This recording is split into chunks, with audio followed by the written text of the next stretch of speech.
गुरु के बिना क्या हम दोनों पुण्य करते तो उसका फल हमें नहीं प्राप्त होता है क्या माँ? राधे राधे माँ। और बच्चों को ऐसे संस्कार कैसे दें? ऐसा कुछ नहीं है कि शादी के बाद अगर गुरु मंत्र नहीं लेते हैं तो पुण्य प्राप्त नहीं होता है। पुण्य क्या है, सबसे पहले उसे समझो। सबसे बड़ा पुण्य वही है जिस कार्य को करने से तुम्हें आत्म संतुष्टि मिलती है, तुम विकार मुक्त हो जाते हो, हल्के फुल्के हो जाते हो, तुम्हारा चित्त शांत हो जाता है। इसका अर्थ है कि देवताओं के राज्य में तुम्हें प्रवेश मिला। और जिसको देवताओं के द्वार पर प्रवेश मिला उसे कभी भगवान के द्वार पर भी प्रवेश मिलेगा। उसी को पुण्य कहते हैं।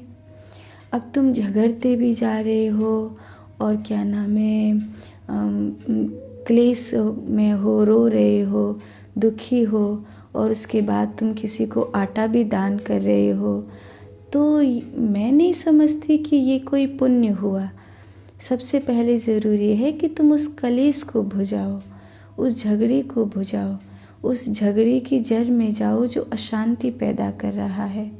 अगर चित्त अशांत है और तुम अभी घृणा से, क्रोध से, ईर्ष्या से और मात्सर्य से, वासनाओं से भरे हुए हो तो क्या पुण्य करोगे? संसारी लोग समझते हैं ये करने से पुण्य होगा, वो करने से पुण्य होगा। तभी तो ये भ्रांतियाँ चली हैं कि एक पत्थर भी लोग पेड़ के नीचे रख के और सिंदूर लगा देते हैं तो 4 लोग आके और उसको पूजने लगते हैं। एक पुरानी कहावत है कि एक महिला पूजा करने के लिए जा रही थी तो रास्ते में ठोकर लगी, पूजा की थाली जो है थोड़ी सी हिल गई तो पानी का लोटे में से पानी फैल गया और वो जो सिंदूर आदि पूजा की थाली में था उसमें सब थोड़ा थोड़ा गिर गया। अब वो तो अपना सामान लेकर वापस चली गई पूजा करने। अब पीछे जो महिलाएं आईं उनको लगा कि यहाँ पे भी कोई देवता बैठा है तो वो भी उसको पूजने के लिए लग गईं और इस तरह से विश्वास अंधविश्वास में परिणित होता है। बाहर भगवान को ढूंढो, लेकिन जो भगवान बाहर मिल रहा है उसकी फीलिंग्स भीतर होती है। जब आपको मूर्ति में भगवान मिलता है तब आपको हृदय में भी भगवान मिलते हैं। अगर आपको हृदय में भगवान नहीं मिले तो मूर्ति में जो भगवान मिले हैं वो अंधविश्वास है। तो जिस समय आपको मूर्ति में भगवान मिल रहे हैं, आप मंदिर गए, आज आप मंदिर गए और आपने वहाँ भगवान को देखा, बांके बिहारी जी को देखा, प्रणाम किया, फूलों का बंगला सजा था, हजारों लोग जय बांके बिहारी जी की जयकारे लगा रहे थे और गूंज उठ रही थी। पूरा मंदिर बांके बिहारी जी के कृपा प्रसाद से भरा हुआ था। उसी समय बिहारी जी का दर्शन करते करते अपने भीतर झांको कि फीलिंग्स क्या है, स्थिति क्या है। अगर वही बिहारी जी भीतर भी प्रकट होते हैं तो मूर्ति में भी मिले, और अगर नहीं प्रकट होते तो मंदिर में भी नहीं मिले हैं। वही दान, वही कर्म, वही पूजा पुण्य देती है जो आपको आत्म तत्व तक ले जा रही है। रिया, तुमने बहुत प्यारा प्रश्न पूछा है कि गुरु मंत्र के बिना पुण्य मिलता है या नहीं मिलता है।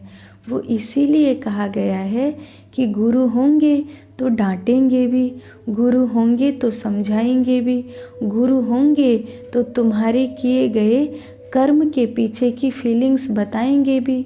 जब कहते हैं कि निगुरे का किया गया कोई पुण्य नहीं लगता तो वो इसीलिए कहा जाता है कि कौन बताएगा तुम्हें कि इस कर्म को करने के बाद तुम्हें शांति मिली या अभिमान मिला। तुमने किसी को 4 पैसा दे दिए, दवाई दे दी। आजकल तो लोग एक आम किसी को देते हैं तो फ़ोटो खिंचाते हैं कि लो जी एक आम हमने किसी को बांट दिया, लो फेसबुक पे डाल दो, प्रचार कर दो। हमने किसी को दिया, उसके बाद हमने कोई पूजा करी, क्रिया करी, कुछ भी किया, उसके बाद हमें शांति, संतोष, धैर्य, समर्पण ये सब मिला है, या अभिमान और सम्मान की भूख और कुछ चले जाने का पछतावा, ये सब प्राप्त हुआ है। वही चीज़ पुण्य है और वही चीज़ पाप भी है। बस देखने का नज़रिया है, वो तय करना पड़ेगा कि वो वस्तु स्थिति क्या है, तभी पता चलेगा। और यह तुमने पूछा है कि बच्चों को संस्कार कैसे दिए जाएं, तो संस्कार हम अच्छे से अच्छे दे सकते हैं। सभी कहते हैं कि बिना सीखे हुए कुछ भी नहीं मिलता है पुण्य। बच्चों का घर है ना तो साधना नहीं हो पाती। बच्चों का घर है, निश्चित रूप से साधना में बाधक हो सकती है, लेकिन परिवर्तन किया जा सकता है, हार नहीं मानी जाए। एक छोटी सी कहानी सुनाऊं रिया, तुमने भी सुनी होगी। एक विलियम नाम का आदमी था और कहते हैं गाँव में सूखा पड़ी थी, लोग भूखों मरते थे, राशन नहीं था, घर के 4 पैसे होते थे, भूखों मरने की स्थिति थी। तो वो विचार करते रहता था। स्कूल से भी उसको इसीलिए निकाल दिया था कि उसको फीस भरने के लिए पैसे नहीं थे। तो वो क्या सोचता रहता था कि कुछ ऐसा उपाय हो सकता है जो पानी निकल आए ज़मीन में से। तो उसने धीरे धीरे लगे एक छोटी मोटर बनाई, फिर कबाड़े में से औजार निकाल के वो सामान बनाया, लकड़ी का पंखा बनाया। अपने पिता से बहुत मार खाई। आखिरकार उसकी माँ ने कहा हम तो मर तो तब भी रहे हैं, तो इस बच्चे की जिद्दी पूरी हो जाने दो। बाप ने अपनी साइकिल दे दी, आखिरी वही चीज़ बची थी घर में। पिता की साइकिल के पहियों को चलाकर उसकी बेरिंग बनाकर बड़ा सा पवन चक्की बनाया गया, जनरेटर का निर्माण किया गया, गड्ढा खोदा गया, उसमें से कुएं में लकड़ी का बांस डालकर पाइप का उससे प्रयोग किया गया और आखिरकार उसकी मेहनत रंग लाई और उस कुएं में से पानी बाहर निकल आया। चमत्कार हो गया। पूरा गांव जो सूखे से मर रहा था, लोग जो पलायन कर चुके थे, जो पलायन नहीं कर रहे थे, वो मरने के लिए मजबूर थे, उन सब के जीवन में खुशियाँ आ चुकी थी। तो कभी कभी संघर्ष बहुत कठिन होता है, लेकिन जब हमारी संकल्प शक्ति बहुत मजबूत होती है तो चमत्कार होते हैं। चमत्कार वहीं होते हैं जहाँ संकल्प शक्ति मजबूत होती है। और अब तो खैर मोबाइल का ज़माना है, समझाना बहुत कठिन है, लेकिन एक समय ऐसा भी था कि बच्चे भी बैठ कर के ध्यान किया करते थे। पर अभी भी हो सकता है। मैं ये बात इतने विश्वास से इसलिए कह रही हूँ, हो सकता है कठिन हो आपके घर में, लेकिन मैंने देखा है हमारी बड़ी बहन के 3 बच्चे हैं, 2 बेटी 1 बेटा।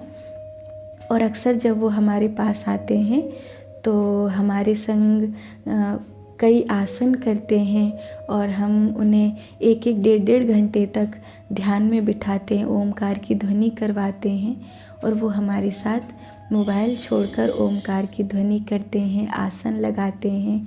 उनको बहुत अच्छा लगता है। तो ये भी एक नई चीज़ है।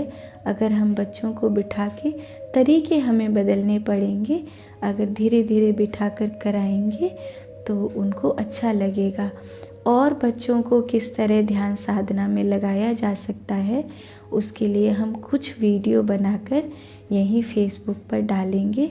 इससे तुम्हें भी कुछ वो मिल सकेगा संबल कि अपने बच्चों को साधना कैसे करवा सकती हो। तो रिया, हम ये प्रयास करते हैं तुम्हारे दोनों ही शंकाओं का समाधान हो सके। गुरु तुम्हारे भीतर हैं,